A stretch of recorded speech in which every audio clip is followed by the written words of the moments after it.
Sot është dita e begat e Arafatit, ma e mira ditë e vitit, ditë në të cilën Zoti i Gjithësisë sheh me mëshirën e tij, me bujarinë, me faljen e tij të pakufishme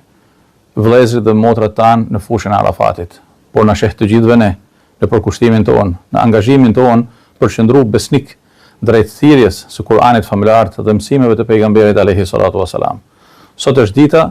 ku të gjithë ne bashkërisht thërrasim me të madhe se nuk ka zot tjetër përveç Allahut. Sot është dita kur thërrasim me të madhe Allahu Ekber për të dëbu errësirat e shejtanit të mallkuar nga jeta e jonë e përditshme. Sot është momenti për të ndarë nga përkatësitë iluzive që njeriu e majnë të lidhur pas mirazheve të rreme që e bajnë peng dhe rob e skllav të shejtanit të mallkuar. Sot është dita ku nuk është pa ndonjëherë shejtani ma i poshtnuar përpara gjithësisë, sepse njerëzit më të madhe thërrasin se nuk ka zot tjetër përveç Allahut fuqiplot. Sot është momenti që të gjithë ne të shohim në familjet tona,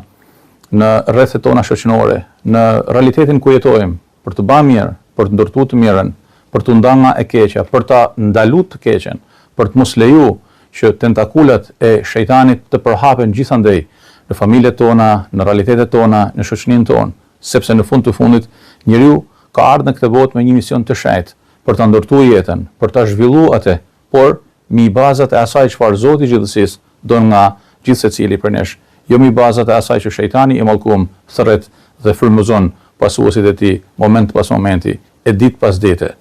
Të dashur dhe të shtrenjtë, nesër është dita e Kurban Bayramit, një ditë e madhe feste për muslimanët e mbar globit, një ditë në të cilën jemi të ftuar që të shohim në familjet tona, në shoqërinë tonë, në realitetet tona, për të shtrirë duart e pajtimit e të harmonisë, për të dëbuar të keqen dhe për t'i rrahë lanet shejtanit,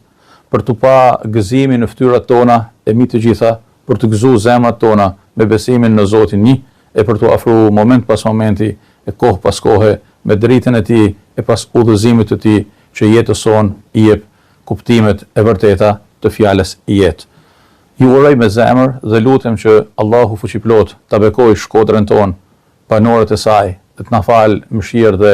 paqëtim për të jetuar në harmoni dhe vëllazëri me njëri tjetrin dhe për ta shijuar mirësinë e besimit sa të jemi në këtë botë, ne dhe fëmijët tanë deri në ditën e fundit. Allahu ju dashë, ju begatoft. Wassalamu alaikum wa rahmatullahi ta'ala wa barakatuh. Me zemër të mirë, Kurban Bayramin.